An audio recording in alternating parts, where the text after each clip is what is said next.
Ramdam na po ang pagbigat ng trapiko sa ilang kalsada sa bansa, gaya po sa NLEX, na problema rin ng mga motorista. Ang insidente ng pamamato. Saksi, si Ian Cruz. Paglabas pa lang ng Balintawak-Toll Plaza sa North Luzon Expressway, gapang na ang traffic bandang alas 4:30 ng hapon. Kada araw, nasa 334,000 ang mga sakyang dumaraan sa NLEX at ngayong palapitang Pasko, inaasahang akyat yan sa 370,000 kada araw. Ang ibang paprobinsya, ngayon pa lang, bumiyahi na lalo 10% ang inaasahang dagdag sa volume ng mga sasakyan sa NLEX connector pati na sa SCTEX. Iwasan namin sir yung traffic kasi ngayon nga medyo traffic na eh. Lalo na siguro kung medyo sa malapit na.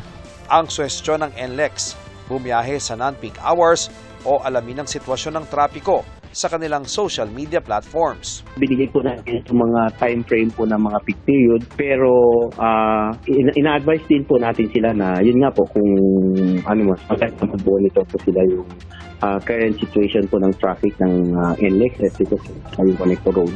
Pero hindi lang traffic ang kalaban ng ilang motorista, kundi pati mga nambabato sa sasakyan. Nag-crack ang windshield ng sasakyan ni dating Kapuso reporter Cedric Castillo dahil sa pambabato sa NLEX Tabang Spur Road. Nabalitaan ko dun sa area na yun, may namatay na before.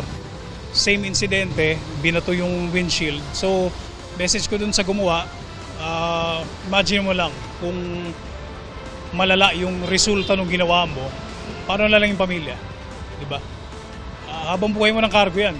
Ito yung Malis Overpass dito sa Giginto, Bulacan. Daanan nito ng mga pedestrian, ng mga motorsiklo, pati na ng tricycle. Napansin naman natin, may harang yung magkabilang gilid ng overpass. Pero yung pinakaibabaw nito, walang harang. Kaya naman pwede talaga magit siya ng bato o anumang bagay na siya namang nalalaglag dito sa mga motorista sa NLEX na kung minsan ay nakakapang biktima. Nakikipag-ugnayan na sa PNP at LGU ang pamunuan ng NLEX. Maaari silang huminto sa medyo mas maliwanag po na parte at yun po, kailangan lang po alam nila yung hotline po namin para tumawag po kaagad, para mapuntahan po kaagad sila ng aming mga personnel, ma-assist at maibigay ko ano po yung mga pangangailangan nila. Sa mga daraan naman ng Skyway, SLEX, NAIA Expressway, Star Tollway at TPLEX, libre ang toll mula 10 p.m. ng bisperas ng Pasko hanggang 6 a.m. kinabukasan.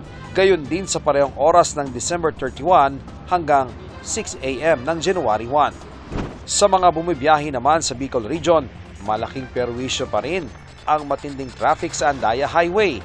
Sira ang ilang bahagi ng kalsada dahil sa mga nagdaang bagyo at shear line. Walang galawan ang mga sasakyan sa bayan ng Lupi. May lugar kung saan isang lane lang ang bukas dahil sa nasirang kalsada. Galing po kaming Ormoc. Kahapon po kami umalis doon alas 5 ng maga. Apo, sir! Dumating kami sa Lupi, alas 6 kanina. Apo. 3 hours and a half kami bago makatawid. Ang DPWH, 24 oras na raw ang pagkukumpuni sa nasirang kalsada. Sisikapin daw nilang mabuksan ang kalsada bago sumapit ang Pasko. Kanina umaga, may naaksidente pang 10-wheeler sa Lupi. Yan ay matapos iwasan ng driver ang nakatambak na mga bato sa kalsada. Ayon sa LTO, tapos na ang clearing operation at naibalik na raw ang normal na daloy ng trapiko sa pinangyarihan ng aksidente. Para sa GMA Integrated News, ako si Ian Cruz, ang inyong saksi.